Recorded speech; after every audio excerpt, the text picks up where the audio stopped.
अपने UPSC and PCS के exam में यहाँ पर देखिए दोस्तों कितना बेस्ट लेवल का मार्क्स पा सकते हैं इस प्रकार का आंसर राइटिंग करके। हिंदी मीडियम से यहाँ पर देखिए मैपिंग, डायग्राम और जो है फ्लो चार्ट का यूज़ करके आप सभी के लिए कितना अच्छा आंसर राइटिंग यहाँ पर जो है डेली प्रैक्टिस के लिए करने का प्रयास किया है, ताकि आपको हिंदी मीडियम से आंसर राइटिंग में कोई प्रॉब्लम ना हो और जो भी हम लिखते हैं वो आपके सामने रखें। क्योंकि आपको पता ही होगा हिंदी मीडियम से ऐसे भी गाइडेंस की कमी होती है और आंसर राइटिंग में तो बहुत प्रॉब्लम होती है। तो उसी को सॉल्व करने के लिए बहुत अच्छा ये कंटेंट आपके लिए लेकर के आ रहे हैं अब रेगुलर बेसिस पे। तो आप चैनल पर नए हैं तो सब्सक्राइब कर लीजिएगा और दिखाने वाले हैं कि कितना अच्छा लिखने से आपको मार्क्स भी मिलता है और किन किन बातों का ध्यान भी रखना होता है। ठीक है, तो सपोर्ट एंड सब्सक्राइब तो जरूर कर लीजिएगा, इसको शेयर भी कर दीजिएगा। जैसे यहाँ पर देखिए मंदिर निर्माण की द्रविड़ शैली मंदिरों की मुख्य विशेषता, विस्तार और विकास पर जो है और इसकी वास्तुकला पर वर्णन करना। तो 150 शब्द में यहाँ पर कितना अच्छा लिखा है और हर साल तो इससे क्वेश्चन पूछे जाते हैं, चाहे आप यूपीएससी दीजिए या बीपीएससी दीजिए, यूपी पीसीएस दीजिए, जेपीएससी दीजिए या आप एमपी पीसीएस भी क्यों ना दीजिए, हर पीसीएस में पूछा जाता है। ठीक है, तो यहाँ पर जैसे द्रविड़ शैली की मंदिर की शुरुआत जो है 7वीं शताब्दी से शुरू हुई और इसका विकास जो है 8वीं शताब्दी में हुआ। ठीक है, एग्जाम्पल के तौर पर कुछ मंदिर का नाम दे देना, जैसे बृहदेश्वर मंदिर, विरूपाक्ष मंदिर, मीनाक्षी मंदिर, ज़्यादा नहीं इतना ही। लास्ट में यहाँ से 2 लाइन ऐसे खींच करके सादा पेज खाली छोड़िएगा, इसमें आप मैपिंग दर्शाइएगा, क्योंकि क्वेश्चन में बोला नहीं गया है लेकिन मैपिंग दर्शा दीजिएगा तो अच्छा होगा ना। जैसे शिखर हो गया, विमान हो गया, मंडपम हो गया, गोपुरम इधर और एक गर्भगृह हो गया। फिर यहाँ पर द्रविड़ शैली का विस्तार जो है कृष्णा नदी से कन्याकुमारी तक द्रविड़ शैली की मंदिर जो है पाई जाती है, क्योंकि विस्तार भी पूछा था तो उसको भी थोड़ा सा लिख देना है ना। अब यहाँ पर देखिए बहुत इंपॉर्टेंट है, जैसे द्रविड़ मंदिरों का निचला भाग जो है वर्गाकार, मस्तक गुंबदाकार, 6 से 8 पहलुओं वाला होता था। अब इसके प्रमुख विशेषताओं को ऐसे आप लिख दीजिएगा क्या क्या था। फिर यहाँ पर कि द्रविड़ शैली की मंदिरों को पल्लवों ने जो है जन्म दिया, चोल ने इसको आगे लेकर के और डेवलप किया। फिर विजयनगर के बाद जो है इसका हार्स हो गया, के बाद याद रखिएगा। फिर यहाँ पर थोड़ा सा इंपॉर्टेंट है कि द्रविड़ शैली की वास्तुकला में मूर्तिकला और चित्रकला का जो है संगम देखा जाता है। फिर एक ऐसे छोटा सा निष्कर्ष दे करके आप रख दीजिएगा। फिर यहाँ पर देखिए मौर्य काल के ऊपर कितना अच्छा आंसर राइटिंग किया है कि मौर्य काल की कला की स्थापत्य ने किस प्रकार मौर्य साम्राज्य के आदर्शों को, विशेषतः अशोक के धम्म और शाही सत्ता को प्रतिनिधित्व दिया। तो उस पर भी चर्चा की है 150 शब्द में। तो पहले आपको दर्शाना है मौर्य काल जो कहाँ से कहाँ तक चला, 321 से 185 ईसा पूर्व, और विशेषता उसमें भी अशोक के बारे में पूछा गया है। तो सम्राट अशोक ने जैसे साम्राज्यवादी कला का जो है शैली का उदय किया, उसमें सौंदर्य परक, राजनीतिक और शक्ति और नैतिक विचारधारा को प्रतिबिंबित किया। स्थापत्य कला तत्व आपको पहले बताना है, मौर्यकालीन बताना।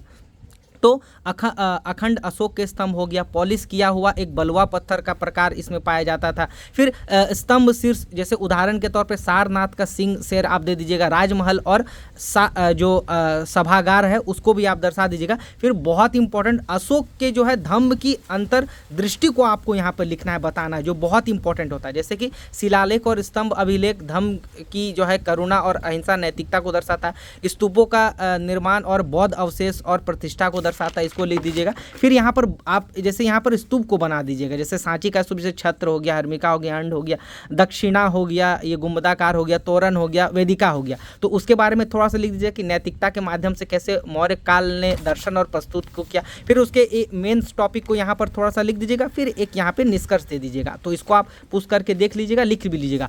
बहुत ज़्यादा इंपॉर्टेंट यहाँ पर आप देखिए, जो कि आपके लिए बहुत ज़्यादा इंपॉर्टेंट है, भारत में महिला सशक्तिकरण को प्रेरित करने वाले प्रमुख कारकों का परीक्षण यहाँ पर करना है और उसके प्रमुख बाधाओं का विश्लेषण करना है। तो ज़्यादा नहीं, आपको वही इंट्रो देना है, क्योंकि पहला इंट्रो ही थोड़ा सा आपको देने से क्या होता है ना कि आपकी जो वो रूपरेखा तैयार हो जाती है। ठीक है, कि आपको कैसे देना है। तो भारत में महिलाओं सशक्तिकरण एक जो क्या है बहुआयामी प्रक्रिया है, जो सामाजिक और आर्थिक और राजनीतिक क्षेत्रों में महिलाओं की स्थिति को मजबूत करने पर केंद्रित करती है। अब पूछा है इसके प्रमुख कारक, तो एक डायग्राम और पाई चार्ट यहाँ पर बना लेंगे, उसमें महिला सशक्तिकरण को प्रेरित करने वाले प्रमुख कार्य जैसे संवैधानिक और कानूनी सुरक्षा, फिर शिक्षा और डिजिटल साक्षरता को आप जोड़ दीजिएगा, आर्थिक भागीदारी और सहयोग जोड़ दीजिएगा, राजनीतिक प्रतिनिधित्व। फिर अब यहाँ पर परीक्षण, तो थोड़ा सा उसका क्या करेंगे, डिस्कस करेंगे। जैसे भारतीय संविधान में अनुच्छेद 14, 15 और 21 में समानता और सम्मान का अधिकार जो है प्रदान किया गया है। साथ ही कार्यस्थल पर यौन उत्पीड़न और अधिनियम यौन उत्पीड़न अधिनियम और घरेलू हिंसा निवारण अधिनियम जैसे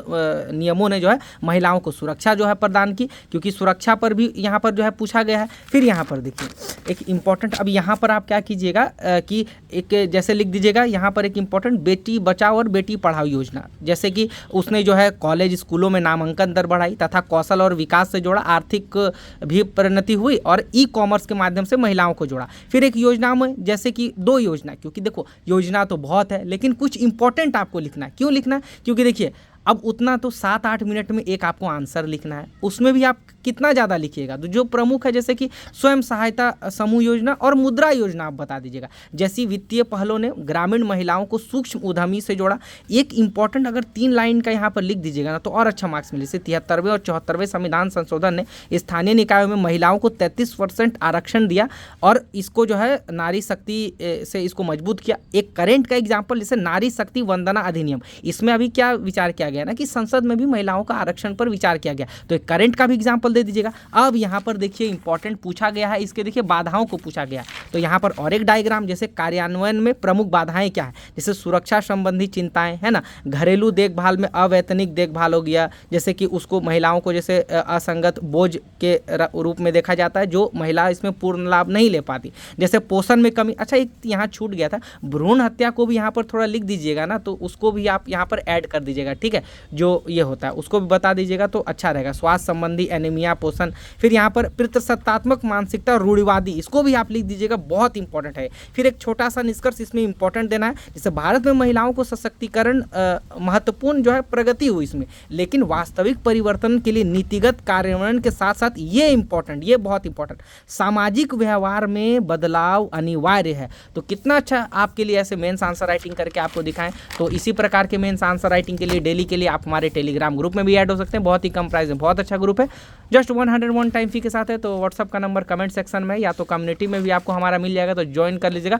और डेली हमारा वीडियो ऐसे देखिएगा, क्योंकि अब डेली रेगुलर बेसिस पे आपके लिए आंसर राइटिंग करवा, डेली आप 3 भी कीजिएगा ना तो मंथली में देखा जाए तो 90 आंसर राइटिंग आपको करवा देंगे, ठीक है, पॉलिटी इकोनॉमिक्स सारा पे लेकर के आएंगे। तो बने रहना एंड लाइक जरूर कर लेना दोस्तों। मिलते हैं नेक्स्ट वीडियो में।